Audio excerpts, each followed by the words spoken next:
الحمد لله نحمده ونستعينه ونستغفره ونعوذ بالله من شرور أنفسنا وسيئات أعمالنا من يهده الله فلا مضل له ومن يضلل فلا هادي له وأشهد أن لا إله إلا الله وحده لا شريك له وأشهد أن محمدا عبده ورسوله أما بعد فإن خير الحديث كتاب الله وخير الهدي هدي محمد صلى الله عليه وسلم وشر الأمور محدثاتها وكل محدثة بدعة وكل بدعة ضلالة وكل ضلالة في النار.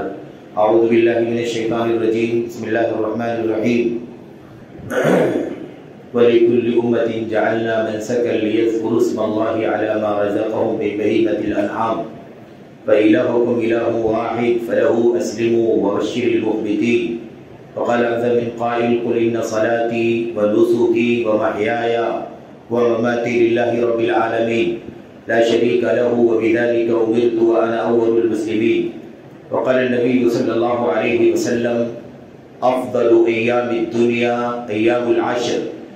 وقال عليه الصلاة والسلام إن أعظم الأيام عند الله عز وجل يوم النحر ثم يوم القر أو كما جاء عن النبي صلى الله عليه وسلم. برادران اسلام، دینی اور ملی بھائیوں، نوجوان دوستوں، احباب اور بزرگوں، قابل احترام اور بہنوں، عزیز بچوں، اللہ تبارک و تعالیٰ کا یہ انعام ہے ہم بندوں پر کہ اللہ تعالیٰ ہمیں بار بار عبادت کے ایسے موسم عطا فرماتا ہے جس میں ہم تھوڑی سی محنت اور کوشش کر کے، تھوڑی سی محنت، تھوڑا سا وقت، تھوڑا سا مال خرچ کر کے اللہ تبارک و تعالیٰ کی رضا کا زیادہ سے زیادہ حصہ حاصل کر لیں اور اللہ تبارک و تعالیٰ کے عظیم اجر و ثواب سے بہرہ ہو جائیں. اس کا صلہ اور بدلہ اللہ تبارک و تعالیٰ ہمیں دنیا میں بھی عطا فرما دے اور آخرت میں بھی اللہ تبارک و تعالیٰ اس کا عظیم اجر و ثواب عطا فرما دے. یہ ایسا عظیم شان احسان اور اس کا فضل ہے، اللہ تبارک و تعالیٰ کا فضل ہے، جس کا ہم اگر احساس کریں تو واقعی ہمیں اور آپ کو اللہ تبارک و تعالیٰ کی عظمت کا، اس کی مہربانی کا، اس کی شفقت کا اور اللہ تبارک و تعالیٰ کے سامنے اپنی مجبوریوں کا، اپنی غلامی کا، اپنی بندگی کا، اپنی محتاجگی کا احساس ہوگا. واقعی ہم بندے ہیں، اللہ تبارک و تعالیٰ کی رحمت کے قدم قدم پر محتاج ہیں اور ایسے ہی اللہ تبارک و تعالیٰ کے فضل کے بھکاری. اور یہ چیز تمام انسانیت کے لیے ہے. سارے کے سارے انسان اللہ تبارک و تعالیٰ کی رحمتوں کے، اس کے فضل کے، اس کے انعام کے محتاج ہیں، اس کے بھکاری ہیں. خواہ وہ اللہ تبارک و تعالیٰ کے ادنا درجے کے بندے ہوں یا اللہ تبارک و تعالیٰ کے وہ بندے ہوں جن کا درجہ اللہ تبارک و تعالیٰ نے بہت ساری حیثیتوں سے بلند فرمایا ہے. سبھی کے سبھی لوگ اللہ تبارک و تعالیٰ کے سامنے اس کی رحمتوں کے، اس کے فضل کے، اس کے انعام کے محتاج ہیں. حضرت موسیٰ علیہ السلام نے فرمایا تھا رب انی لما انزلت الی من خیر فقیر، اے پروردگار، اے میرے پروردگار، میرے رب، تو جو بھی خیر اور بھلائی اتارے میں اس کا محتاج ہوں، ہر طرح کے خیر کا محتاج ہوں. تیری طرف سے جو بھی خیر، بھلائی، فضل، انعام، احسان، کرم، نوازش، جو کچھ بھی تیری طرف سے اترے میں اس کا محتاج ہوں، مجھے اس کی ضرورت ہے. میں فقیر ہوں تیری رحمتوں کا، تیری طرف سے آنے والے خیر کا. تو میرے بھائیوں، یہ اللہ تبارک و تعالیٰ کا انعام ہے کہ اللہ تبارک و تعالیٰ نے ابھی ہم نے 1.5 مہینے پہلے ماہ رمضان کا موقع حاصل کیا اور اس میں اللہ تبارک و تعالیٰ کی عبادت و بندگی کر کے اجر و ثواب سے ہمکنار ہوئے. اور اس کے ختم ہوتے ہی الحمدللہ بہت سارے ہمارے بھائیوں نے، ہماری بہنوں نے عزم سفر باندھا حج کے لیے اور بڑی تعداد میں لوگ حج بیت اللہ کے لیے بلاد حرمین کا سفر بھی کر چکے ہیں اور بہت سارے لوگ ہیں جو بھی کرنے والے ہیں. اسی طرح سے دنیا کے گوشے گوشے میں جہاں مسلمان رہتے ہیں، بستے ہیں، ان سب کے لیے اللہ تبارک و تعالیٰ کا دوسرا جو فضل و کرم ہے وہ یہ قربانی کی عبادت ہے. اسی طرح سے قربانی کی عبادت سے کے آنے سے پہلے، اس کا مقررہ وقت آنے سے پہلے یہ بھی ایک بہت بڑا فضل ہے کہ اللہ تبارک و تعالیٰ نے ماہ ذی الحجہ کی ابتدائی 10 دنوں کو اتنی فضیلت عطا فرما دی کہ دنیا میں اس سے اچھے، اس سے زیادہ پیارے، اس سے زیادہ فضیلت والے، اس سے زیادہ عظمت والے دن موجود ہی نہیں. سب سے زیادہ عظمت والے دن اگر کوئی ہے اللہ تبارک و تعالیٰ کے یہاں تو یہ ذی الحجہ کی ابتدائی 10 دن ہے. میرے بھائیوں، میرے بزرگوں، اس مناسبت پر جبکہ یہ خطبہ جمعہ آج آپ کے سامنے ہو رہا ہے، اس کے بعد عید الاضحیٰ سے پہلے ایک جمعہ انشاءاللہ تبارک و تعالی ہمیں مزید ملے گا، جس میں ہمارے علماء گفتگو کریں گے، خطاب کریں گے، اور اس میں متعلقہ مسائل پر جو موقع اور حالات کی مناسبت سے گفتگو کرنے کے متقاضی ہوں گے اس پر انشاءاللہ تبارک و تعالی گفتگو کی جائے گی۔ آج چونکہ ہمارا جو موضوع ہے وہ عشر ذی الحجہ سے متعلق خصوصیت کے ساتھ ہے، اور ایسے ہی قربانی سے متعلق چند اہم اور چند ضروری مسائل، موٹے مسائل بڑے، جن میں عام طور پر گفتگو ہوتی ہے اور بسا اوقات کافی اختلاف تک بھی نوبت پہنچ جاتی ہے، کیونکہ آج کل میڈیا کا، سوشل میڈیا کا زمانہ خاص طور پر ہے، دور ہے، تو اس کے اندر بڑی تعداد میں کافی گفتگو اور کافی لئے دئے لوگوں کی طرف سے بہت سارے تبصرے اور بہت ساری رائے زنیاں ہوتی ہیں، اس لیے چند ضروری مسائل پر گفتگو کر لی جائے گی تاکہ اس سلسلے میں پیچیدگی اور الجھن کا معاملہ کم سے کم ہو سکے۔ اللہ تبارک و تعالیٰ سے دعا کرتے ہیں کہ اللہ عز و جل ہمیں اور آپ کو قرآن کریم کی آیات کی روشنی میں، نبی کریم صلی اللہ علیہ وسلم کی سنتوں کی روشنی میں، ایسے ہی امت کی اسلاف، ائمہ، علماء، محدثین، کیونکہ یہ معتبر ہے اللہ تبارک و تعالیٰ کے دین کے اندر، جہاں اللہ تبارک و تعالیٰ نے فرمایا، انصار کا ذکر کیا، مہاجرین کا ذکر کیا، اور وہی اللہ تبارک و تعالیٰ نے یہ بھی ذکر کیا والذین اتبعوہم بإحسان، انصار، مہاجرین، اللہ تبارک و تعالیٰ کے وہ مقرب بندے جو نبی کریم صلی اللہ علیہ وسلم کے صحابہ ہیں، ان کے ساتھ ساتھ ذکر کیا گیا والذین اتبعوہم بإحسان، اور وہ لوگ جنہوں نے ان کی پیروی کی احسان کے ساتھ، اخلاص کے ساتھ، الہیت کے ساتھ، خیر کے ساتھ ان کی اتباع کی، یہ لوگ ہیں جن سے اللہ تبارک و تعالیٰ راضی ہو چکا ہے، اور یہ اللہ تبارک و تعالیٰ سے راضی ہو چکے ہیں۔ اللہ تبارک و تعالیٰ نے انہیں دنیا میں بھی عظیم الشان اجر و ثواب عطا فرمایا ہے، اور آخرت میں بھی اللہ تبارک و تعالیٰ نے ان کے لیے جنت اور بیش بہا جنت، ہمیشگی کی جنت کی نعمتیں تیار کر رکھی ہیں۔ اس لیے کسی بھی مسئلے میں یہ بات یاد رکھیں کہ ہم مستقل بالذات قرآن کریم کو لے کر کے،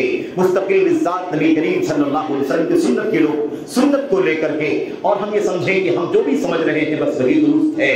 ہمیں ضروری ہے ہمارے لیے کہ چونکہ قرآن کریم اور نبی کریم صلی اللہ علیہ وسلم کی سنتیں براہ راست ہمارے سامنے نہیں آ گئی ہیں، بلکہ وہ مقدس طبقہ عاملین سنت کا، عاملین قرآن کا، نبی کریم صلی اللہ علیہ وسلم کے چہرے انور کے دیدار کرنے والوں صحابہ کرام کا، انہوں نے سب سے پہلے قرآن کریم کو اترتے ہوئے دیکھا، نبی کی سنتوں کو زبان سے نکلتے ہوئے دیکھا، ہاتھ اور پیر سے آدھا اور جوارح سے آدھا ہوتے ہوئے دیکھا، تو انہوں نے کیسے اللہ تبارک و تعالیٰ کی دین کو سمجھا، ان کے بعد والوں نے کیسے سمجھا، ان کے بعد والوں نے کیسے سمجھا، اسے ہمیں ملحوظ خاطر رکھنا ضروری ہے۔ اگر ہم نے اسے ملحوظ خاطر نہیں رکھا تو بہت سارے مسائل میں کافی آزاد روی پیدا ہو جائے گی، اور ہر آدمی اپنی رائے پیش کرنا شروع کر دے گا، اور ہر آدمی آزاد ہو جائے گا کہ جو وہ سمجھتا ہے وہی معتبر ہے۔ اس لیے اس اصول کو ہمیشہ اپنے مد نظر رکھنا ضروری ہے۔ میرے بھائیوں، اللہ کی کلام کی ایک دو آیتیں ہم نے آپ کے سامنے پڑھی ہیں، نبی کریم صلی اللہ علیہ وسلم کی ایک دو حدیثیں آپ کے سامنے پڑھی ہیں، اور اس طرح کی بہت ساری آیتیں، حدیثیں ہیں جو گفتگو کے ضمن میں حسب ضرورت آئیں گی۔ میرے بھائیوں، گفتگو جو کرنی ہے آپ کے سامنے وہ بنیادی طور پر اس سلسلے میں کرنی ہے کہ ہم بہت جلد انشاءاللہ تبارک و تعالی ذی الحجہ کے مہینے کا استقبال کر رہے ہیں، اور ذی الحجہ کے مہینے کے جو ابتدائی 10 دن ہیں یہ بے انتہا فضیلت والے ہیں۔ 11 اور 12 اور 13 تاریخیں بھی بے انتہا فضیلت والی ہیں، اور ایسے تو ذی الحجہ کا مہینہ ہی حرمت والا مہینہ ہے، یہ مہینہ ذو القعدہ ہے، یہ بھی حرمت والا مہینہ ہے، اور پھر اس کے بعد جو ذی الحجہ، ذو القعدہ، ذی الحجہ کے بعد جو محرم آئے گا وہ بھی حرمت والا مہینہ ہے۔ تو عمومی طور پر یہ پورے کے پورے مہینے حرمت والے ہیں، یعنی قابل احترام ہیں، یعنی خصوصیت کے ساتھ زیادہ احترام کے قابل ہیں، ورنہ بقیہ سارے مہینوں میں بھی ہمیں اللہ تبارک و تعالیٰ کی دین کی پابندی کرنی ہے، منکرات سے، حرام سے، جرائم سے، گناہوں سے، معاصی سے، ہر طرح کی جرائم سے کا ارتکاب کرنے سے بچنے کی ضرورت ہے، لیکن یہ کچھ زیادہ ہی محترم ہیں اللہ تبارک و تعالیٰ کے یہاں، اس لیے اس میں خصوصی اہتمام ہو رہا ہے۔ چاہیے اللہ تبارک و تعالیٰ کی مرضی ہے، وہ کچھ دنوں کو فضیلت عطا فرما دیتا ہے، کچھ جگہوں کو فضیلت عطا فرما دیتا ہے، کچھ شخصیتوں کو فضیلت عطا فرما دیتا ہے۔ اللہ تبارک و تعالیٰ اپنے معاملات کا مختار ہے، وہ جس طرح سے چاہتا ہے، جس کو چاہتا ہے جو مقام دینا وہ مقام دے دیتا ہے۔ بہرحال تو عشر ذی الحجہ جس کو ہم کہتے ہیں، ذی الحجہ کی ابتدائی 10 دن خصوصیت کے ساتھ قرآن کریم کی آیتوں میں اس کا تذکرہ ہے، اور اس کی تفسیر میں علماء نے بتایا ہے کہ اس سے مراد ذی الحجہ کے ابتدائی 10 دن ہیں۔ میرے بھائیوں، یہ بڑی فضیلت والے دن ہیں،